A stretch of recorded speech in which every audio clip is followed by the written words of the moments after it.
welcome. Welcome to Later On in the Evening with myself, Danny Bojangles. All right, everyone settle down. I apologize, I'm a bit late. I'm a bit late to the filming today. I was recently on a weekend excursion with Eric Garcetti. Some of you might just know it as a binge. We were out binging, so it actually went quite well, all things considered. Now, Gavin Newsom and I recently, we were hanging out. Gavin Newsom actually brought me to the airport just last night, and I ended up. I actually had to go to the hospital last night. I've been recreationally using Metamucil. I didn't know you could. I'm the first person in America to overdose on Metamucil. I didn't know that was a thing, or that it was habit forming. So, news to me. So after I had my stomach pumped at the hospital, Gavin Newsom brought me to the airport, but we were a bit late for my flight. I ended up missing it. Yes, in England, we actually call that a lazy Susan. So, all right. In the news lately, the Hotdog girl, the Hotdog Bitcoin, having a bit of a folly. A lot of people losing a lot of their money from investing in the Hotdog Bitcoin. Who saw that coming, right? You know, you'd think someone with more celebrity caliber, you'd think a 10-second video people saw on the internet. She's, she messed that one up. So people are referring it to as a rug pull. Yes. So that apparently didn't go well, and she's just kind of disappeared, nowhere to be found.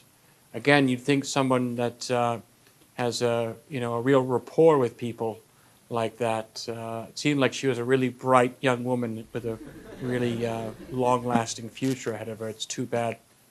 Speaking of Bitcoin, Gavin Newsom and I are actually, we were the inventors of Bitcoin. A lot of people don't know that. And we actually ended up spending a lot of the original money we made on drugs. So we actually moved on from it. We do arms deals in California now. It's just as a side hustle, like Uber, when you're Ubering. Yeah, I've done that.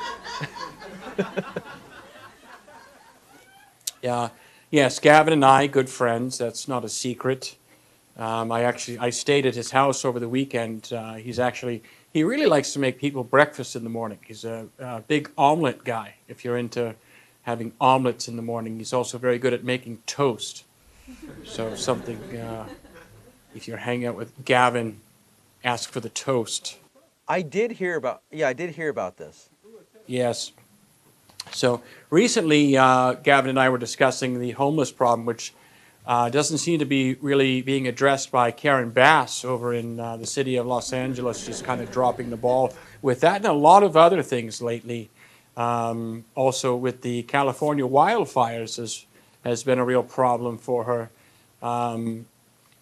She seems to have just sort of backed out and left Los Angeles. And I'll tell you what, she's no Eric Garcetti.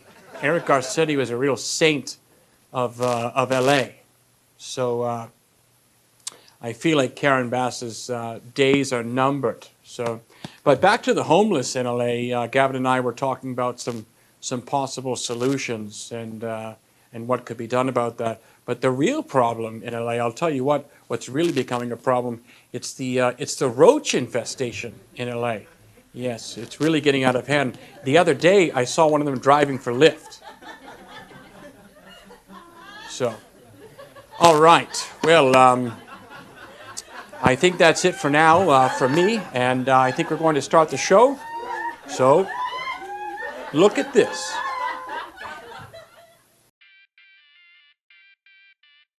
Are you tired of having to eat your meat and your bread and your cheese separately? It's a time-consuming task. The bread, the meat, the cheese. Who's going to have all this time, right? Seems like after a while, it's really becoming a daunting task. Your life spins out of control. Things become chaotic. Maybe you had to go to rehab.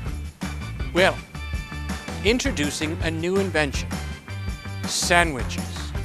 Sandwiches are a new way where we put the bread, the meat, and the cheese all together in one package. You can find these at a local department store like Walmart in that section where they put sandwiches. You can also get them from a gas station where you'll likely get sick from them.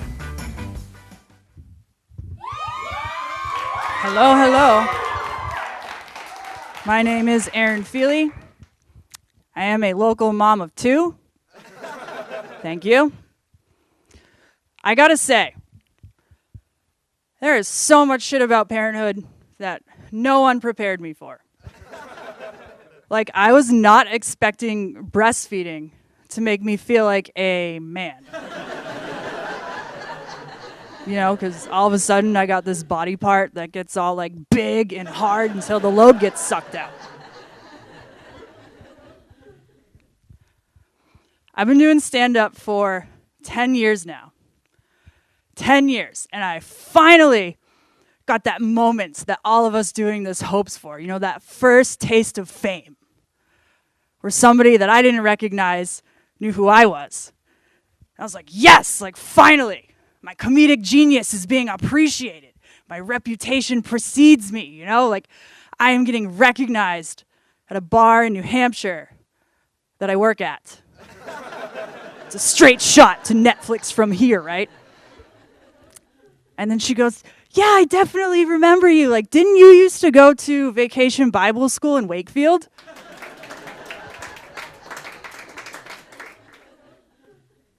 Yeah. I knew I remembered you. You were the horny back brace girl. My reputation precedes me. I think the only thing more awkward than getting recognized is being the person doing the recognizing. Like, I actually recently ran into the doctor that did my scoliosis operation like 20 years ago, and he was like shocked that I recognized him. Like, I obviously know who you are, Dr. Ardenbach. A lady always remembers the first guy to get inside her. Especially when she needs stitches after. I've really leveled up since my back brace days, though. I got diabetes now. People tell me I don't look diabetic. I don't know if that's because I have nice legs or because I have 2 of them. It's hard being diabetic in this economy, though, you know? Like, insulin costs more than rent, and I can't even get a sugar daddy. So what I'm saying is, I'm in the market for a Splenda daddy. If anybody knows a guy. Because shit, like, living's expensive, dying's expensive. I don't understand why coffins are like $2,000. Like, just go to the dump and get a refrigerator box. Like, they advertise those things like they're fucking luxury suites. They're like Titan Series casket in bronze with primrose crepe interior. Like, it's crazy to me that we'll drop all this money and we don't even know who we're trying to impress. Because, like, the guy in the box, he dead. And why do coffins have pillows? I've wondered that way more times than I care to admit. But, like, are we worried that the guy in the box is going to leave a review? Like, hey, I am rolling in my grave down here. You really thought this shit was going to look primrose crepe? Everything's black. The pillow's all right, though. So are you guys more of like a sex joke kind of crowd? Yeah? Yeah, you like having sex more than dying? Oh, okay. All right, how about this?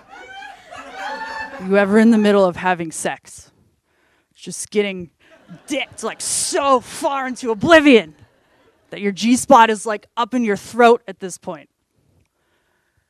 And as you gaze deep into your lover's eyes, you whisper into their ear, "Why do coffins have pillows?" Can't just be a me thing. You guys want to hear a joke? What do buttholes have in common with guns? 1 minute they're concealed, next minute they're in your mouth. Ayo. People get real weird when you bust them out at parties. You ever want to fuck one up? Just plug it with a jalapeno.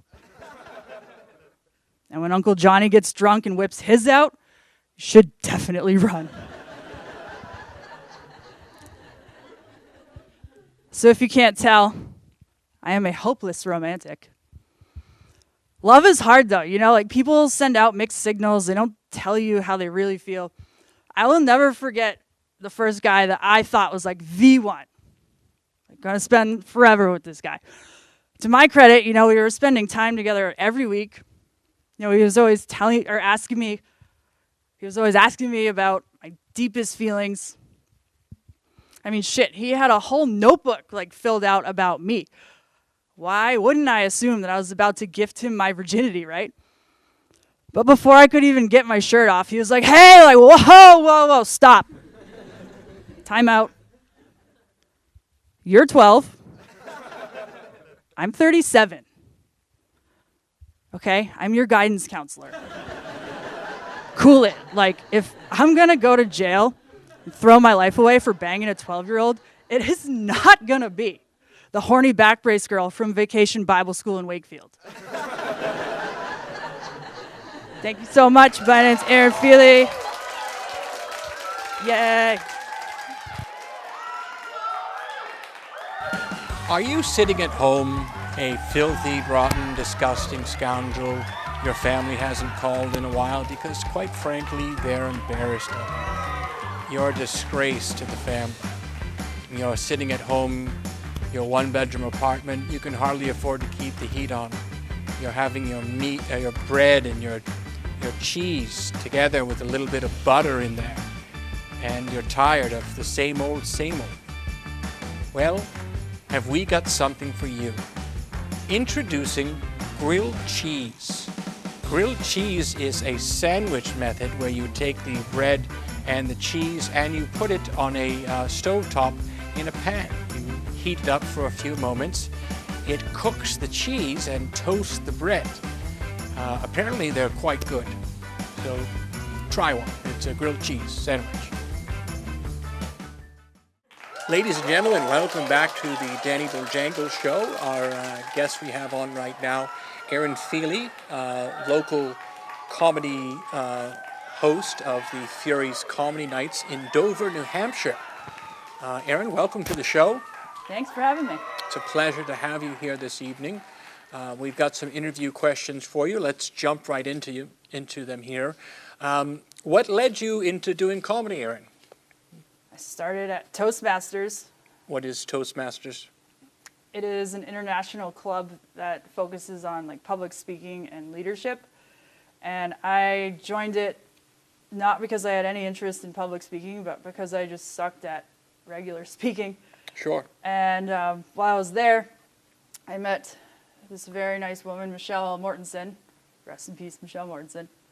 And she had just come back from a comedy tour, and I was like, that's badass as fuck. Like, how do I do that? And she told me to go down and take a class with Amy T.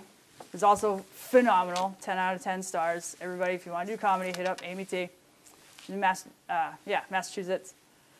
And yeah, here we are 10 years later. All right. I also understand you started the Seacoast Comedy Festival. I did. Is that correct? A harebrained idea of mine. How long ago was that? We started in 2023, and it was the same year as Dover 400, Dover's 400th birthday. And I kind of piggybacked off that and was able to get Dover Humdinger, or the Dover 400 Humdinger, as like one of our town's official events. So it's been one of my proudest moments, is that I got Dover a Humdinger. Humdinger, that's also a sexual term in England. We'll get to that later. Erin, how did you find yourself hosting the comedy nights at Fury's in Dover? Tell us. It was New Year's Eve. I was mopping the floor at another Dover bar, The Brick, and the owner of Fury's came in, and he had been celebrating New Year's, and he very enthusiastically asked if I wanted to do a show at Fury's, and I, of course, wanted to. I said yes, and so I think it was one of those things where, in that moment, he thought it seemed like a good idea, but when I hit him up about it afterward, it was just radio silence. And I was like, hey, we're doing this. Nothing. And so I just picked a date, booked some comedians, made a poster, sent it to him. I was like, it's happening, we're doing this. And he just said, okay. And here we are 2 years later, and it's been awesome. It's a lot of fun. It's a great room. Glad to hear that. What's your favorite part of doing comedy, Erin? Street cred. Street cred, all right. Now tell us, was there a comedy film or some show that you watched when you were younger that inspired you to get on this track? Not a comedy film, but The Lion King. And my 7-year-old self wrote a whole ass movie, which was like a complete ripoff of The Lion King, but it was about dogs instead of lions. Sure. And it was called Walsey's World, and it thankfully never came to fruition because, 7-year-old wrote it, so obviously it was not good. But I did design an awesome VHS jacket for it in Microsoft Paint 98. Well, we'd be interested to see that. I understand that you also went to a Halloween contest at Fury's this past Hallows Eve as a tampon. If we can show that on screen right now. You see Erin as a tampon. And so would you like to tell us more about that? Well, I feel like most little girls dream about the day that, or they dream about being like a princess Or Barbie, yes. Barbie, or like their fairy tale wedding or whatever. I always dreamed about my debut in color TV in China, just slathered in womb war paint. Yes. Excellent. All right, we're going to put you in the hot seat real quick. We're going to fire off some questions. Just give us the first answer that comes to mind. You ready? Ready. All right. Favorite fruit on a hot day? Lemons. All right. Backstreet Boys or NSYNC? In sync. Okay. Favorite type of men's hat? Beret. Okay. Favorite Adam Sandler movie? Me, Myself, and Irene. It's not Adam Sandler, is it? It's Jim Carrey, but Fuck. the incorrect answer would have been 50 First Dates. Favorite type of cheese? Cheddar. Okay. What's the best advice you've received? Always duct tape a spare key behind your rear license plate. Thank you, Dad. Okay. How many hours of sleep on average do you get a night? 2. All right. Favorite Wayans brother? You have Marlon, Keenan, I don't know. and there's some other ones. I don't know who these people are, so Keenan. All right. And your least favorite Wayans brother? The one that's not Keenan. All right. Marlon. Sure. All right. And what is your, well, we already know this, your favorite Disney movie? Lion King. The Lion Yeah. King. Oh, yeah. All right. Your least favorite Disney movie? I'm going to go with Beauty and the Beast because apparently I was afraid of the Beast. All right. Well, incorrect answer there would have been Fox and the Hound. That's so sad. Yes. All right. Well, ladies and gentlemen, we'd like to thank Erin Feeley for coming on the Danny Bojangles show. And now, this. Tell the starfish I'm innocent. I never ripped off a single arm, even though I knew it would grow right back. I didn't do it. Scotty Owens was found face down in the mud, his arms and legs torn from their sockets. He was a known collector of starfish. Used to steal from the ocean, dry him out in the sun. He got away with it until he didn't. When Scotty Owens was murdered, I moved a few hundred miles inland. You can never be too safe. Starfish have 5 arms to strangle a man alive with. Sometimes more. I had to change my name. Tell the starfish I'm innocent. I never ripped off a single arm. Well, I'm innocent. Yeah, well, starfish have 5 arms to strangle a man to death with. Starfish have no brains. Starfish have no blood. That's what makes them so mean. I'm not saying what Scotty Owens did was right, but I don't deserve to end up face down in the mud with my arms and legs viciously torn from their sockets just because he was my best friend in grade school. I'm innocent. I never even thought about ripping off a single arm. You gotta believe me. You might not have a brain. You might not have a heart.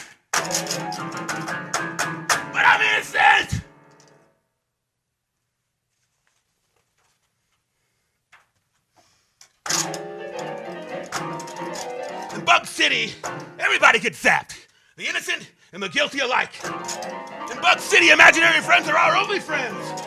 And we aren't about to let anybody devour our friends, real or imagined. Then there was sin. Sin started to envelop Bug City. The kind of sin that doesn't just happen on the weekends. The kind of sin that happens every day of the week.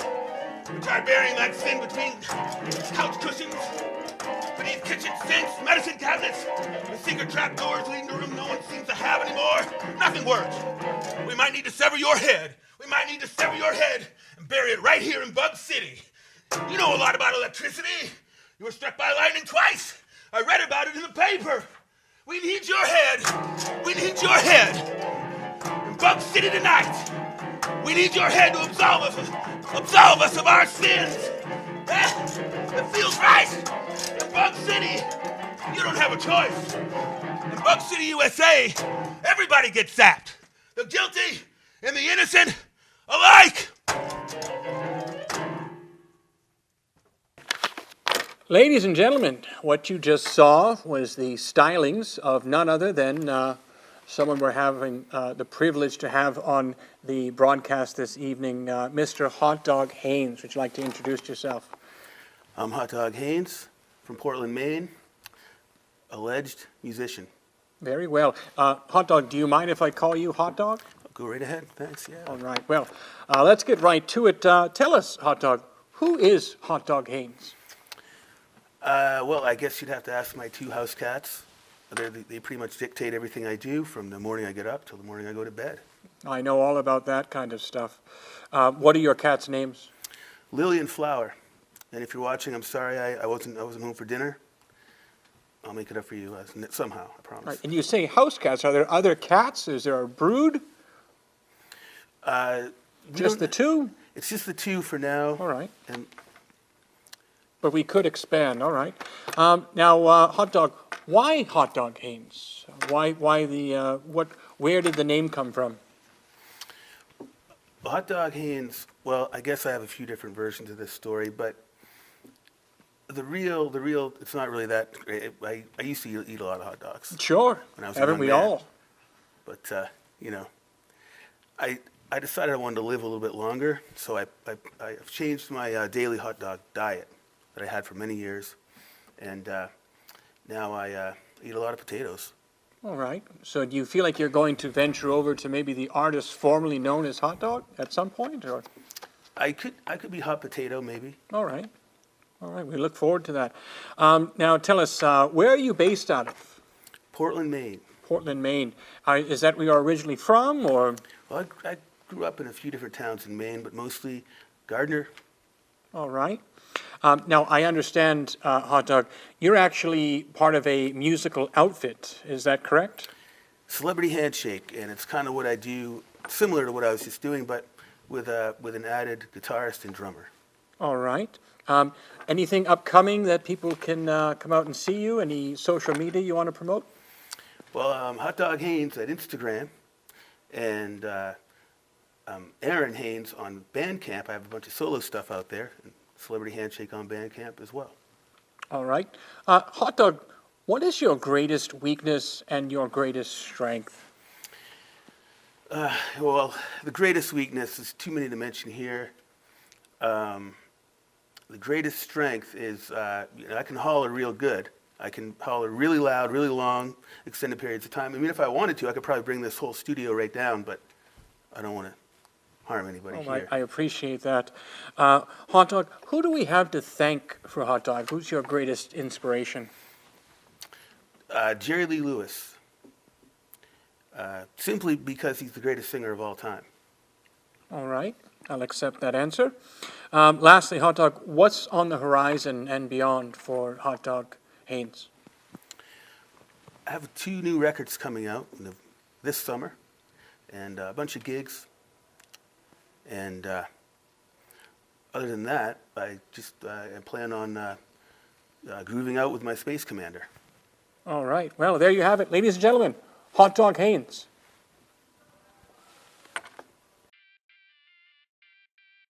Are you a filthy, rotten scoundrel who's at home eating meat and bread and cheese? A real glutton Your family doesn't call you anymore. You weren't invited to your sister's wedding. And it's because they're embarrassed of you. You're a disgrace. And you're at home, you're eating your meat and your bread and your grilled cheese sandwiches, just making a mess everywhere.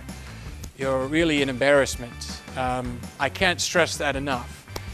Well, have we got something for you? Introducing napkins. Napkins are something you can find at a department store like Walmart. You can also just steal them from a Wendy's, like most people.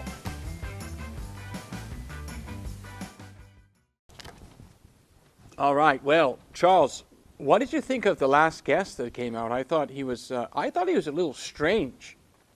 He wasn't. I mean, wasn't that strange? Was it just me? I liked it. Was it just me, or did he have a stutter? Did you hear that? No, I did not. Maybe I need to get my ears checked for a hearing test. No, he was great. There was a loud bass drum. I fell asleep next to a few days ago. So my hearing, it's over here, it's over there. Maybe it was just me. Well, that's just fantastic. Are you sure he didn't have a stutter? Or some sort of speech impediment? No. All right. No. All right, whatever.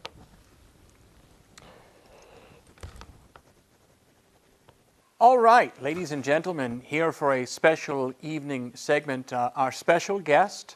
I am delighted to have local seamstress tailor extraordinaire, veteran seamstress, exotic suit fitter from the Portsmouth, New Hampshire area, and veteran of her trade. Miss Sasha Kent is here to explain to all of us how I get fitted for a suit and why I look so good doing what I do. Sasha, welcome to the show. Thank you, Danny. It's a pleasure to have you. And so tell people at home, people that want to buy a suit or they want to move up in life and start looking good on the daily basis, why did you put me in this suit? Can you tell the folks? Well, you wanted something colorful, and color has exploded most recently. Years ago, I couldn't find a green tie on St. Patrick's Day, but we got 3 different colors, green suits that came into the shop this year. This one is one of our new burgundies. All right. And so how are you fitting people for suits? Let's say I walk into the shop or your private home studio where you're fitting people, other celebrities like Prince, Adam Sandler, which mostly just wears basketball shorts, or somebody like Gwyneth Paltrow. What makes you choose this this fitting? What's the inspiration? The customer is the inspiration, and what the customer wants, color or the fit that they want. It can be tighter or looser. You know, it All right. depends on what their job is going to be wearing the suit as well. What kind of suit am I wearing today? Well, this is a 2-button peak lapel here, and burgundy, which is one of the newer suit colors that we've just gotten in most recently. I've seen more and more color out there. And you told me I need to button the bottom button or the top. You just I want to. I don't know. You just want to bring the lapels together and do the top button. Leaving the bottom button gives you Should look gives better you a now. little more room, All right. freedom of movement. So show people how you're fixing, you're getting the measurements here for me. I'll stand here while we explain why she's doing what she's doing and what she's doing it for. Well, I measured chest to try to focus in on the coat size, waist, of course, for pants, and measure outseam for length of pants from hip down to the floor. All right, what's my arm measurement? Go ahead and let the people know. I'm not ashamed. So for shirts and stuff, start at the center of the spine, go shoulder, elbow to break of the wrist. All right, and what are the numbers there? 34. So All your right. shirts would be a 34, 35 sleeve length. And you get the different sleeve length by which button you use. Looser is longer, 35 inches, tighter is shorter, 34. And you said I should have these tighter. Whatever helps compensate hold it at the break of the wrist, Annie, because you don't want it falling down in the meaty part of the Looking thumb, like some sort of vagabond, yes. like you're wearing your dad's coat or something. Sure, sure. And so what is the waist that we have here? Go ahead and... Waist measurement, you want to measure right about belly button height, top of the hip bones. So you're looking at it's a about little- all right. 35 there. 35, all right, okay. And for the leg here? We do outseams, which you add 10 to 11 inches to your inseam for an outseam. So you're at about 30 to 32 inches as far as length of pant. And That's that, length again, of pant. that, again, is a personal preference. Some guys don't want any wrinkle at the bottom, and some don't mind having a wrinkle. I like a little slack now and then. And your slacks? Yes, yes. So what if we've got the whole suit together? Are there any other, what is it that, maybe something to spruce the suit up? I noticed there's a little... Pocket silks. So, yes, what, I don't know what those are, yes. This is your Oh, pocket you have one silk. in right there right now. Yes. And you can have it folded or not. Just as a little long as something it's to show showing off, right. And it matches something. And I in don't a have tie. the cufflinks. What's the advantage of the cufflink for the gentleman? Oh, the elegance. Cufflinks are very elegant. Okay, well, maybe it's something I'd like to add at a later date. Well, I think there it is. There you have it. We'd like to thank Sasha Kent for coming on the show as our special guest for the evening. Danny, thank you for the invitation. Thank you for coming. Now this. Are you tired of having to eat your meat and your bread and your cheese separately? It's a time-consuming task. The bread, the meat, the cheese. Who's going to have all this time, right? Seems like after a while, it's really becoming a daunting task. Your life spins out of control. Things become chaotic. Maybe you had to go to rehab. Well, introducing a new invention, sandwiches. Sandwiches are a new way where we put the bread, the meat, and the cheese all together in one package. You can find these at a local department store like Walmart in that section where they put sandwiches. You can also get them from a gas station where you'll likely get sick with them. Good evening, and welcome back to Later On in the Evening with Danny Bojangles. If you're watching this program right now as part of your awaiting death row sentencing, and you're awaiting lethal injection, sit tight. The gentleman will be with you in just a moment. Until then, please enjoy the soothing sounds of Cryin Caleb.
I'm on the trail of a very bad man. It takes one to know one, I suppose.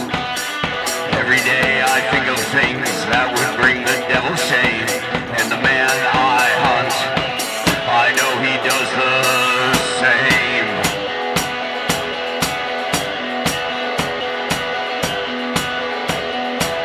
He doesn't hide his tracks, though he knows I'm on his tail. He hasn't stopped to rest in several days. I too have learned not to need the many comforts I have known. I know I'm past the point of ever going ho-ho. Yeah! What is evil but an emptiness inside? I believe that it's a void in the soul. Something missing in the making of a man. Oh, just so freezing cold.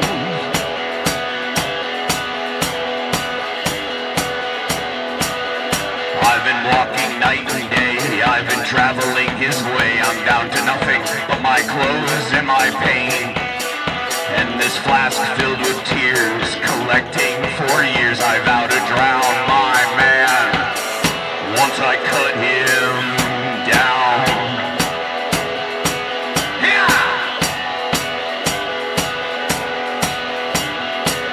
What is evil but an emptiness inside? I believe that it's a void in the soul. Something missing in the making of a man. Oh, just a freezing cold.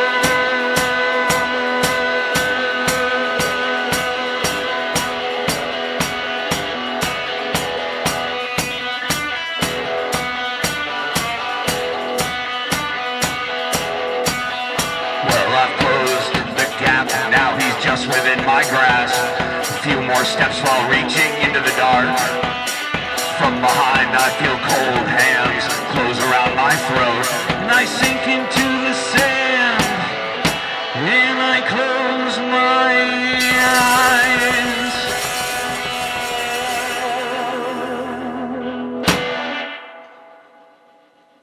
All right. Well, another show is in the books. That's been later on in the evening with myself, Danny Bojangles. We'd like to thank the producers of the show that have come in here and put in painstaking hours with me to put all this together, as well as Channel 6, Portsmouth. That's what you're viewing this on.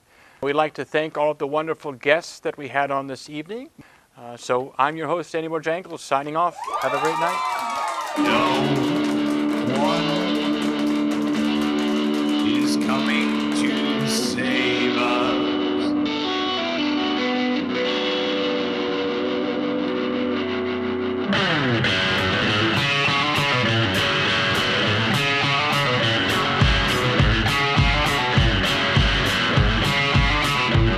There's nothing out there, not of any consequence, no difference to be made.